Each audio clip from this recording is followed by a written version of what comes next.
What's going on, everybody, and welcome back to Comic Breakdown. And as we dive into this issue, this is Realm of X issue number 3. We have seen the likes of Magik, Mirage, Typhoid Mary, Dust, Marrow, Curse, and Saturnine. They are all in Vanaheim. And at this point, Magik and the others, they don't know that Saturnine is responsible for everything that is ongoing, being stuck in this realm and this realm being drained of everything that it is. But Magik and her crew, they have also learned that they are here by prophecy, that it has been foretold they will come and they will save everything, but they are also a sign of the Great War beginning. And at the center of all of this is Curse. Now, make sure you guys have subscribed to the channel, make sure that you like this video, and with that being said, let's dive into this breakdown.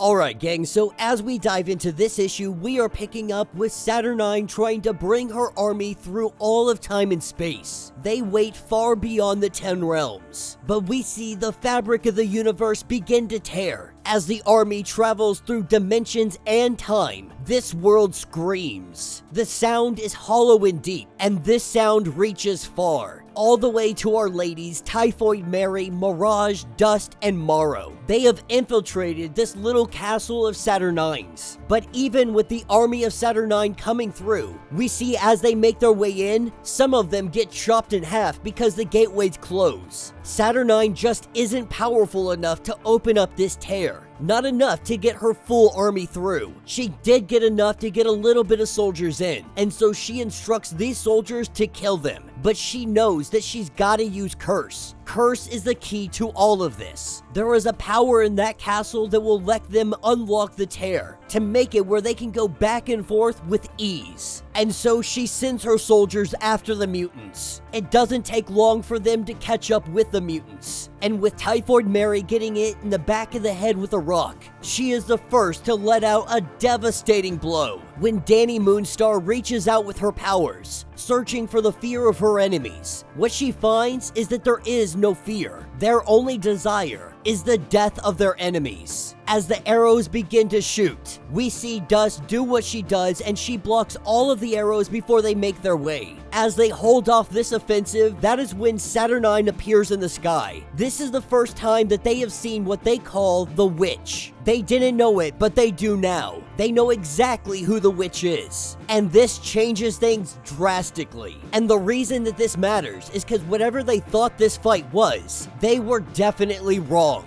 Down on the ground level, we have Commander Trobin. They have called him First Blood for all of this time. Many believed it is because he is the one that drew First Blood in most battles. But deep in his heart, the commander knew what First Blood meant. First Blood meant he was the first to die. When the great prophecy was beginning to be fulfilled, he would be the first to fall. And that is exactly what we see happen here. After one of these soldiers kills the commander, the beginning of the end has started. The beginning of the war is now upon them, with Typhoid Mary using her powers and making the soldier kill himself. Even more than that, Saturnine had taken something from Dust. Saturnine using her powers against Dust. It appears that a piece of her had been taken. As they make a full retreat, we pick up with Marrow and Dust. They have learned that Magik is gone. Danny is screaming at the gods, and Dust is praying to hers. This is where we pick up with Saturnine. We see that she's got a little corked bottle, and this bottle contains the piece of dust that she had taken. We don't really know what it is or why she took it. More than likely, this is going to affect how powerful Dust is moving forward. But Saturnine now gloats, saying that the prophecy didn't come true, that the battle that is supposed to begin will not happen. The mutants are running scared, their defenses are holding, and their allies are ready. This is where we pick up at the Citadel's main entrance. We are learning that everybody is allowed inside, but they are not allowed with any weapons, spells, wands, enchantments, or magical artifacts. The Citadel is beginning a very strict lockdown, making sure that mutants cannot get in again.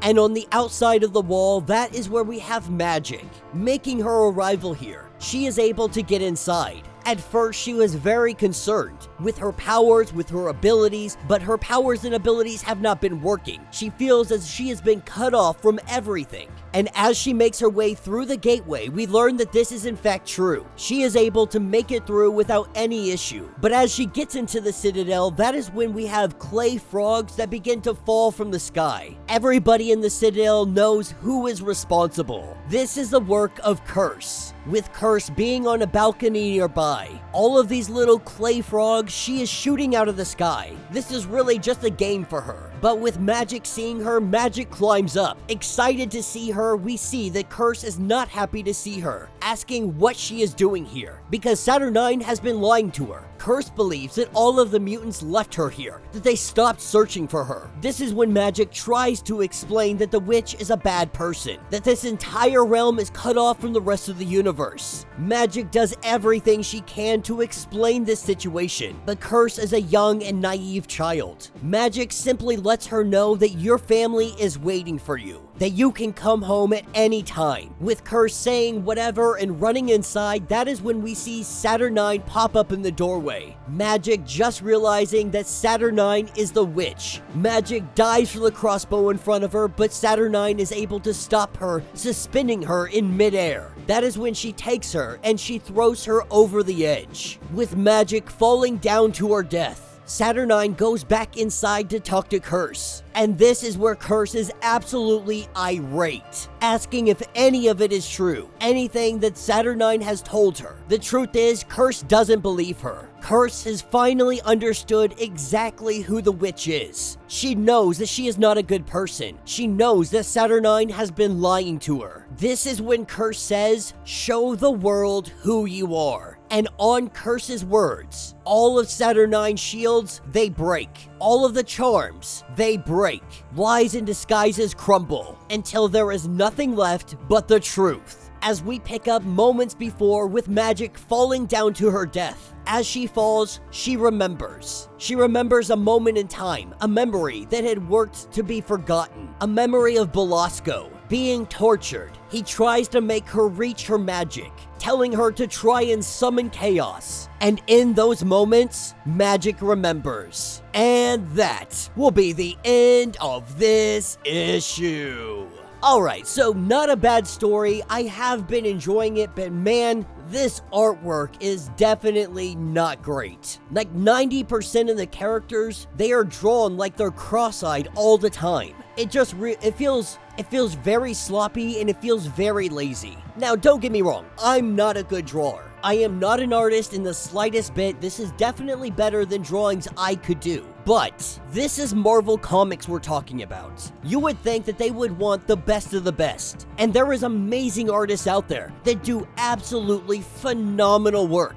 This is the kind of artwork that I would expect to see in an indie comic where you can't really pay the artist tremendous amounts of money. I expect a higher and better quality from Marvel Comics. It is rather inconsistent from comic to comic, from artist to artist inside of Marvel on how good or how bad the artwork may or may not be. This is one of those comics that has me wondering, how the heck did they get this person to be drawing for this comic? Out of all the people that you have at your disposal, for some reason somebody thought that this was the route to go. The comic where every single character is simply cross-eyed for no apparent reason other than the artist doesn't understand how to draw humans. That's really what it seems like to me. But artwork aside, I do enjoy the story. If I'm being honest with myself though, if it were not for the Fall of X tying this in, we probably wouldn't cover this story. And even then, it's very loosely tied to the Fall of X. This is simply showing us what Magik and the others are doing after the Hellfire Gala. But with one more issue, we are going to be seeing them return home more than likely. And we have to give huge props to Curse. Her powers and abilities may be unmatched. She is arguably already an Omega mutant. Though she may not be classified as such, I'm going out on a limb, and it's not even that far of a limb,